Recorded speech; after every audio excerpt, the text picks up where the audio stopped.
I'll tell you what, we do have a caller, so I'll tell you what, let's just bring that caller up. Caller, who do we have? Hello, Mark Don. This is Andrew from Ohio. Hey, Andrew, jump in there. And there's an article today on the Cincinnati Enquirer's website about state police checkpoints in Kentucky.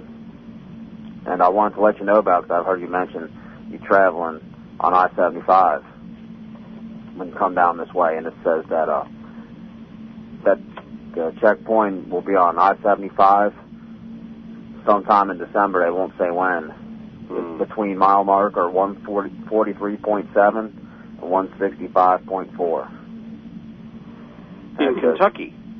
Yeah, it says officers will be checking for drug and alcohol violations, licensing, registration, and insurance violations, seatbelt and child restraint violations, and motor vehicle equipment violations. And it says they'll be doing it on other roads too, in Grant County and Pendleton County, and then a list of roads and mile markers all on the article. It's on Enquirer.com. But the main one is probably I-75 between mile marker 143.7 and 165.4. And I want to let you know about it because I've heard you mention multiple times that you travel that road. Yes, we do. As a matter of different times we have, and it's interesting that, again, testing the water and practicing the program. Oh, of course, don't forget those very critical seatbelt violations. You know, that creative revenuing the Fed did so that they could replace the tickets that they would have written for, you know, being over 65 miles per hour on the highway. That's exactly where that BS came from. You know what, on that note, before I forget, by the way, and I mentioned this on the air, and I do not have the note in front of me, but there is on that point, why they do this, one of the many reasons they do this, and I've argued that this is part of the revenuing because of credit ratings and because of the bonds and such.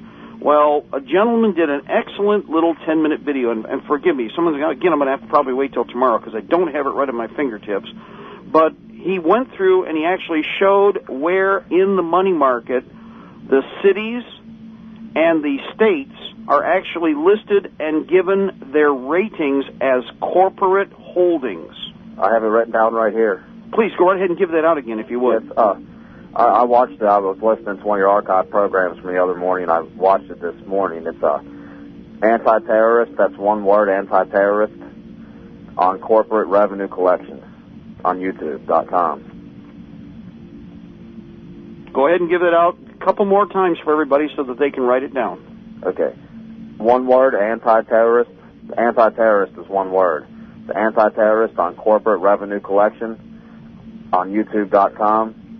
That's one word, AntiTerrorist on the AntiTerrorist is the one word, and the rest of the words are on corporate revenue collection, and that's on YouTube.com. And that it also brought up a whole lot of other. He has about 24 videos on there. I didn't watch any other ones, but he has his own YouTube channel. Yep. And what's interesting about this now, this gentleman is from England, but remember that it is the British mile that manipulates everything you're seeing here in the United States as far as getting everybody into the latches of corporation. And what's fascinating is what he did is he pulled up specific communities, specific villages or towns, and shows you exactly how the police departments are listed as corporate companies. Now remember, police departments, there's a reason for that. They're policy enforcement officers for a corporation, not to be confused with peace officers. And I'll give you an example of this, Andrew. Up here in Michigan, and Don, you remember this, they wanted to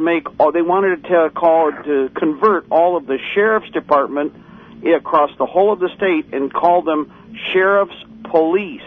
Yes. And everybody goes, well, wait a minute. No, they're county deputies. So nobody wanted to ask the question, why do they want to change that? Well, what they were doing is they were trying to monetize the sheriff's offices so that they became corporations and were corporate monetized holdings inside the British mile. Another way to capture elements of our American system and make them alien to the U.S. Now, possession is 9/10 of the law, but think about what you're seeing right now with the hyper-acceleration of the socialist agenda and what Osama Bin Ding Dong and the Clinton regime is going to bring in. because Osama Bama Ding Dong is basically the meat puppet, with this being the third Clinton administration now in place, and that's very obvious. So all of this ties together, but this goes in line with the bonds. Remember the slaver bonds we're talking about? And we've talked about these many times, the straw man mechanism, your driver's license, your Social Security number, all that other stuff fits right in with this. And it makes sense when you watch that video, doesn't it, Andrew? Yeah, it does. It's real well produced. People like me, I have a real limited knowledge of that stuff, but I still understood it at the same time. So it's a must-see for anybody right now. I'd recommend it because, again, the guy, and I like what he says at the end. He does like what we've done. He goes, well, after all, why believe me? I'm a guy in a ski mask with sunglasses in the middle of the night. And that's what we've done for years. It's like, okay, hey, all you got to lose is your ignorance.